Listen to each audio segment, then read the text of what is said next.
Hi, it's Laura. Welcome back. Thanks for joining me today. I'm super excited because it's Christmas time, obviously, and we're going to do another Christmas project today. I'm going to make a gingerbread house, only I'm going to make like a witch's gingerbread cottage in the woods. It's going to be amazing, and I'm excited, and I'm super excited to share it with you guys. So let's go. Let's make a gingerbread cottage. So this is the kit that I went with. It's just like the most basic house shape that they had. And that's really all I wanted because I just want to kind of do my own thing with it. So I'm just going to use the house itself and we will add on to it. It did come with this little tray that you can put the pieces in to kind of help you while it's drying. That was sort of helpful. It was like you can't like leave it in there because they totally don't fit together. You would have to fill in the gaps between them like with so much icing. It would just be ridiculous. But anyway, so I just set them up in like the corners overnight. And then the next day we're going to attach them to the tray that I have planned. And here's the tray that I'm going to use to set everything up on. It's probably going to end up getting pretty much covered up with everything else. But I just like that it's like red and white, so it's kind of fitting the Christmas theme. It's also totally giving Papa Gino's. If you know, you know. I don't know where we got this tray. Maybe Savers or something. But my husband was like, this is totally a Papa Gino's tray. Anyway, so I'm going to set this up just a little bit set back. Not like right smack in the middle because I'm going to put a couple of other things in front of the house. But I like how it has kind of like a grid. So I'm just going to squirt my frosting on there and get everything solidified in place and probably let that dry maybe for another day before I move on. Okay, day 2 is about to begin, commence, and this is what we're really working with, you guys. I may have gone a little bit overboard. I overbought, I think. But here's the thing. Most of my projects they try to keep really, really cheap. But this one, I went a little bit crazy because it's all food. So whatever we don't use, we'll eat. Yeah? So anyway, here is a little bit of a look. I did a lot of shopping at the Dollar Tree for candy and stuff. And then we got some cereal because I'm going to use the Cinnamon Toast Crunch as like little shingles on the roof. And then the Frosted Flakes, I have a project that I want to try. I don't know if that one's going to be as successful. This is going to be next up because we need to do some prep work. I got this cake. I'm going to make this and I'm going to dye it green. And we're going to use it like crumbled up and it's gonna look like moss, you guys. It's gonna be amazing. I hope. I'm excited. So let's do this. Let's do this part, and I think there's we need to prep some icing too, so let's do that.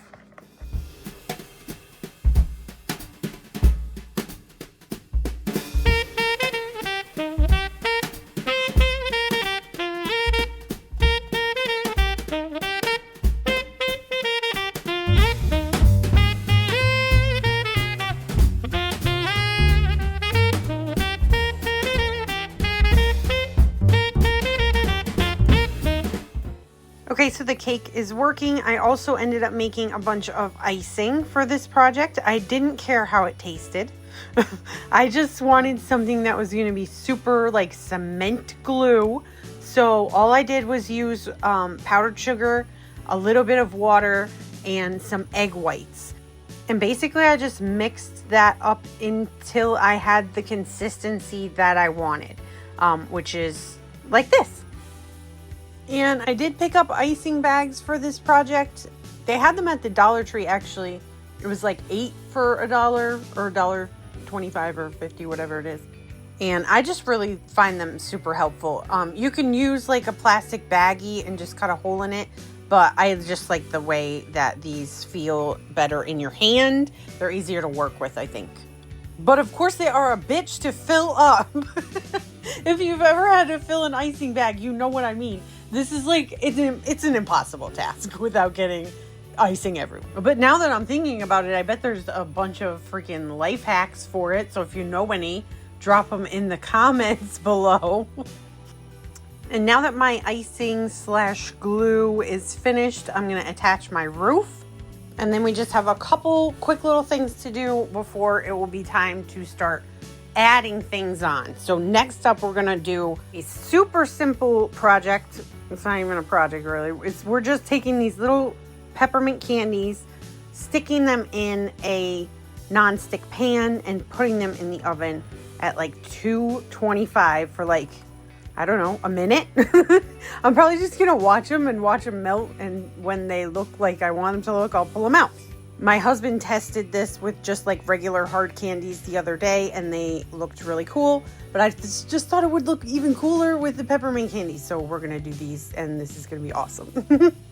And then lastly, this idea was a little bit of a fail. It was a fail, but it ended up okay. So my idea here was to make some kind of a garland. I really wanted garland because I make a lot of mistakes and I need something that's going to like cover up the mistakes and stuff. Plus, I think it will look really pretty. So my idea was to use like frosted flakes. They're already kind of a leaf shape, but I think I'm going to crunkle. I'm going to crunkle them up even more and I'm going to mix them with what I thought would be white chocolate, only turned green. But that ended up failing. I don't even want to get into it all, but I messed up. That was my bad. So I tried plan B and that was marshmallow and green food coloring and that did work.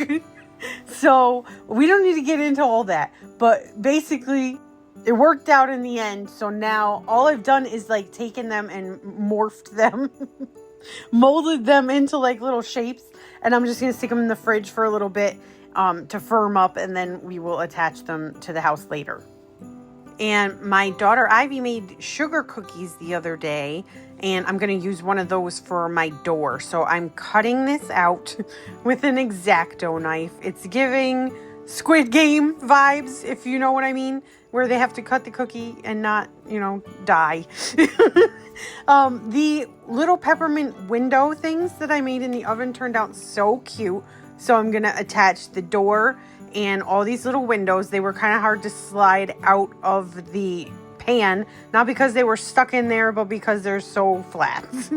And it's like you got to get something underneath, you know what I mean? But the icing was working out really well. It's definitely super like gluey and I love that about it. Okay, and now we're going to move on to the roof. I think I mentioned at the beginning of the video, I picked up Cinnamon Toast Crunch for my shingles. I was really concerned about the weight of the roof because if you've made gingerbread houses before, a lot of the time the roof is what does you in.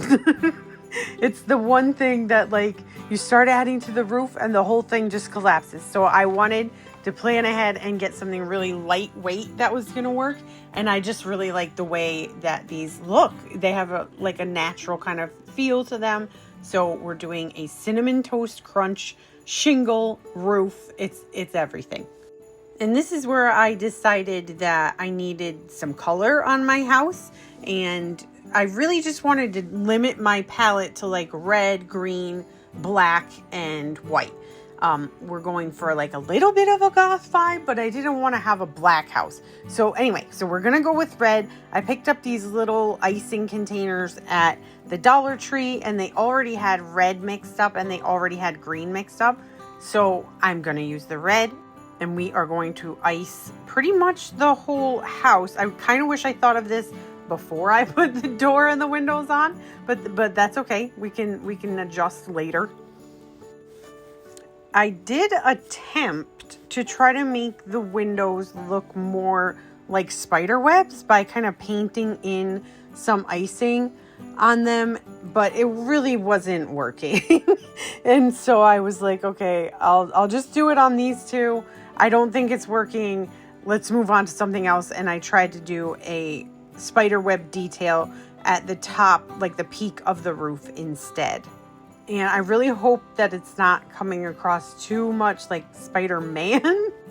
I was kind of getting a little bit of a Spider-Man vibe once I started adding more black to it because I was like, this does not have enough black. There's not nearly enough black on this. that's when it started giving a little bit of Spider-Man vibes. And so I was like, okay, we need to adjust again. And I think that the wreaths, the greenery stuff was just what it needed to tone down that Spider-Man vibe and really just to kind of bring the whole thing together.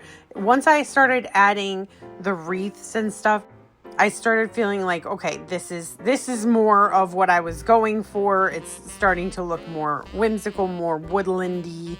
And as a final touch on the garland and the wreaths, I just added some little red dots to kind of imitate like a holly berry type deal. Okay, now this was one of the more frustrating projects. I was really wanting to have a couple of spooky trees. I want to have multiple trees, but I at least want one or two like spooky trees, if you know what I mean. And I was having a little bit of trouble coming up with the concept for those. But I got this black licorice, and I'm going to use really strong cement glue icing to kind of hold them all together. And I just kept going back to them like every couple minutes and kind of squeezing the trunk together as the icing was hardening. And that worked for the most part. And while those were drying, I worked on the pathway. And all I did for this was I took some normal size marshmallows and I cut them into like 4 slices each. And those are going to be like my little stepping stones. And I'm just going to paint them with food coloring and a paintbrush. And I really liked this effect. This was a fun one for me. I did end up filling in some space between with, all I did was breadcrumbs and like black food coloring, and it ended up like looking like granite, like little pebbles. You'll see a little bit later. And for the rest of my little forest area, the rest of the trees are going to be made from ice cream cones. So these are just like the pointy style. I'm going to cover them in frosting and decorate them a little bit.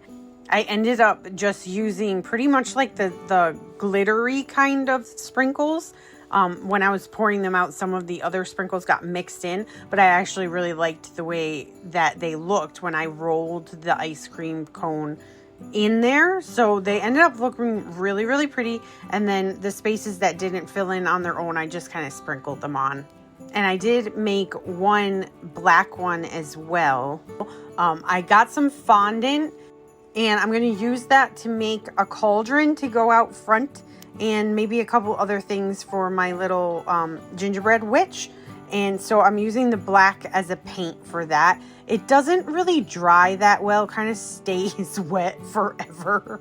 But so it has kind of like a glossy look. It's a little bit hard to work with because then your fingers are all food coloring, but it's okay. So the cauldron I just made out of Rice Krispie treat. I just kind of molded it into like a ball.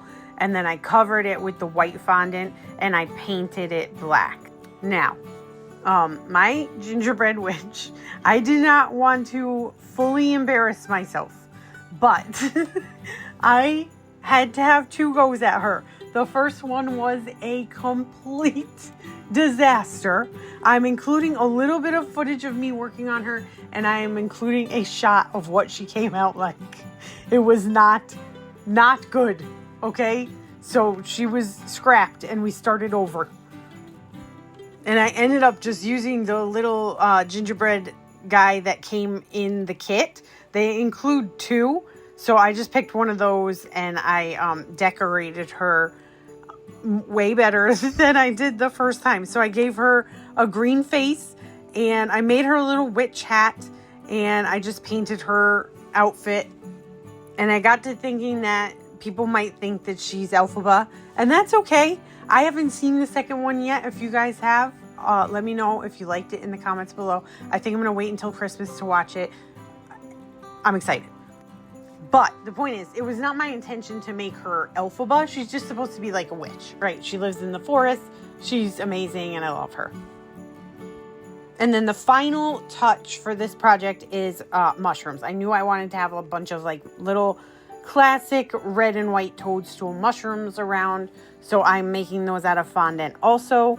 And the bottom part is made from just like a little marshmallow. And this is how it turned out. I love it. I love it so much. This was like a 3-day project. And it's like it's gonna be adorning my house for the next month. It's probably not gonna get eaten at all. I don't want anybody touching it, but I love it. And I hope that you guys love it too. And if you have any questions about any of the stuff, I think I went over everything. But if you have any questions, let me know in the comments below. Oh, I know what I forgot to do. I did take most of this footage pre-dusting. I like to do like a final dusting of powdered sugar at the end. I just think it's like the most whimsical little touch that you can have. It would be better if it sparkled. If it sparkled, that would be amazing. But they do make edible glitter. I did not look into that. I should have. Now I'm having regrets. Anyway, I hope you all love my little gingerbread cottage in the woods as much as I do. Thank you so much for joining me for this video, and I will see you guys next time. Bye!